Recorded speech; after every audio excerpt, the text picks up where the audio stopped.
बहुत लोगों को लगता है कि स्टीफन किंग के लिखे नॉवेल्स और उन पर बेस्ड मूवीज अपने इंडिविजुअल रियलिटीज में चलते हैं, बट एक्चुअल में स्टीफन किंग के लिखे सारे स्टोरीज एक ही शेड मल्टीवर्स का पार्ट हैं। तो it, shining, doctor sleep, carry, the mist etcetera और यहां तक कि शॉशैंक रिडेम्पशन भी सेम शेड रियलिटी का पार्ट हैं। हाँ, दी शॉशैंक रिडेम्पशन और पेनीवाइज एक ही शेड रियलिटी में एग्जिस्ट करते हैं। एक तरह से समझ लो Stephen king did the cinematic universe before it was cool. और इन सारी स्टोरीज और शेयर्ड रियलिटी के सेंटर में है द डार्क टावर। तो चाहे वो डर्बी का किलर क्लाउन हो या द शाइनिंग का हॉन्टेड होटल, सब कुछ एंड में आकर इस डार्क टावर से कनेक्ट होता है। स्टीफन किंग की one of the best creation, but unfortunately काफी लोगों को द डार्क टावर के बारे में कुछ भी नहीं पता।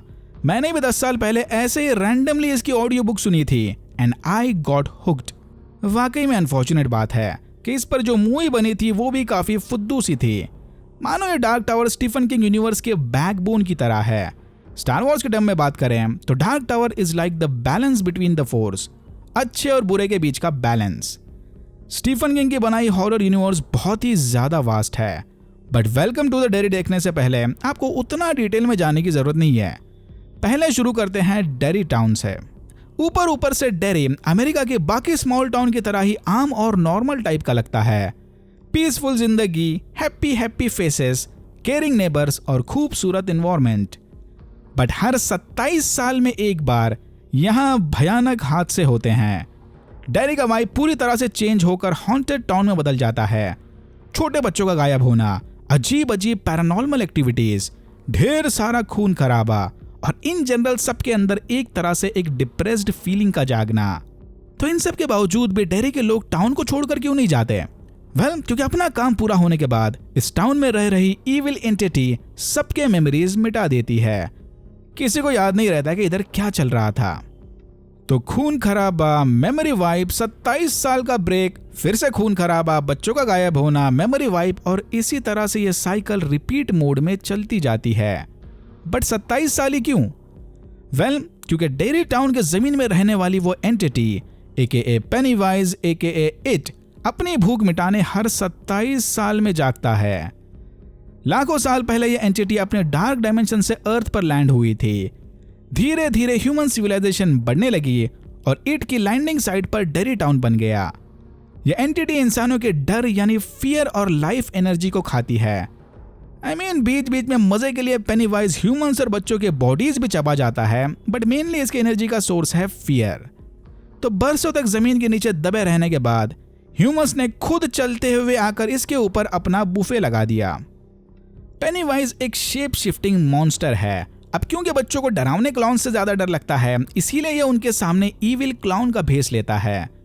इन शॉर्ट, जिस चीज से आपको सबसे ज्यादा डर लगता है, पेनीवाइज तुम्हारे सामने उसका शेप ले लेगा।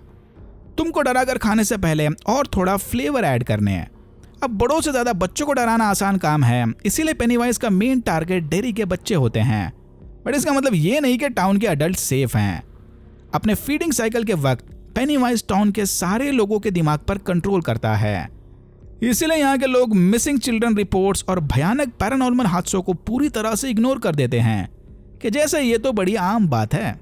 तो पेनीवाइज का फिजिकल फॉर्म शिकार के डर पर निर्भर करता है। ये एंटिटी अपने ओरिजिनल फॉर्म में dead lights AKA light blobs की तरह दिखती है। ह्यूमंस का माइंड एंटिटी के ओरिजिनल फॉर्म को प्रोसेस नहीं कर पाता, इसीलिए डेड लाइट्स को देखते ही बहुत सारे लोग पगला जाते हैं। ये हो गए स्टीफन किंग यूनिवर्स के डार्क या इविल क्रिएचर्स। अब बात करते हैं उनके अपोजिट गुड कॉस्मिक क्रिएचर्स की।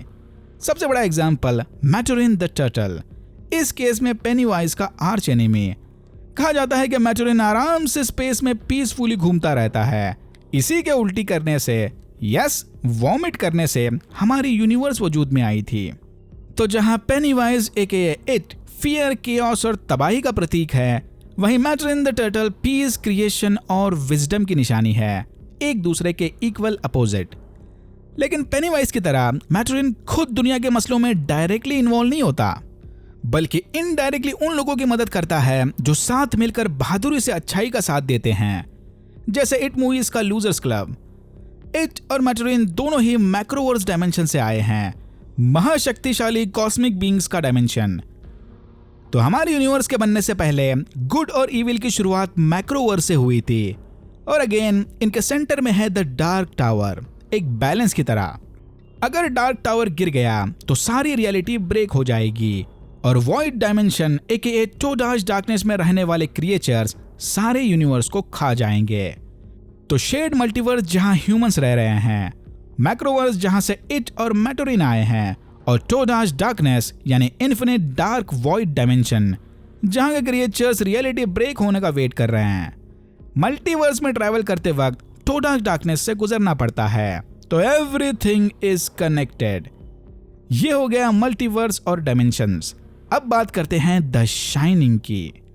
सिंपल भाषा में शाइनिंग यानी एक तरह की साइकिक एबिलिटी। कुछ ह्यूमंस के अंदर पैदाइशी शाइनिंग मौजूद होती है। कॉस्मिक कॉन्टेक्स्ट में बात करें तो शाइनिंग डेड लाइट का अपोजिट है। जहां डेड लाइट ह्यूमंस को पागल करती है, वहीं शाइनिंग ह्यूमंस को शांति और क्लैरिटी देती है। शाइनिंग गिफ्ट के साथ पैदा होने वाले ह्यूमंस टेलीपैथी के लिए आपस में बात कर सकते हैं, पैरानॉर्मल एक्टिविटीज को देख और फील कर सकते हैं, और कुछ सिचुएशंस में फ्यूचर में आने वाले खतरे को भी सेंस कर सकते हैं। लेकिन ये कोई सुपर पावर नहीं है जिससे ह्यूमंस इविल को हरा देंगे। It is like a divine connection. Welcome to Derry series में शायद हम इन्हीं बेसिक प्रिंसिपल्स के और भी डिटेल्स में जाएंगे, क्योंकि अभी तक हमें ये नहीं पता कि पेनीवाइज एके इट मैक्रोवर्स से अर्थ पर क्यों आया था, अपने मर्जी से या फिर उसे निकाला गया था। Alright, I think it welcome to Derry show देखने से पहले इतनी इन्फॉर्मेशन काफी होनी चाहिए। पहले तो एपिसोड देखकर एक बात तो क्लियर हो गई कि ये शो बिल्कुल भी स्लो और कंजर्वेटिव नहीं होने वाला है। होपफुली पूरा सीजन सेम इंटेंसिटी फॉलो करे। Alright, that's it for now. अगर आपको वीडियो अच्छा लगा तो please like, share and subscribe for more videos like this.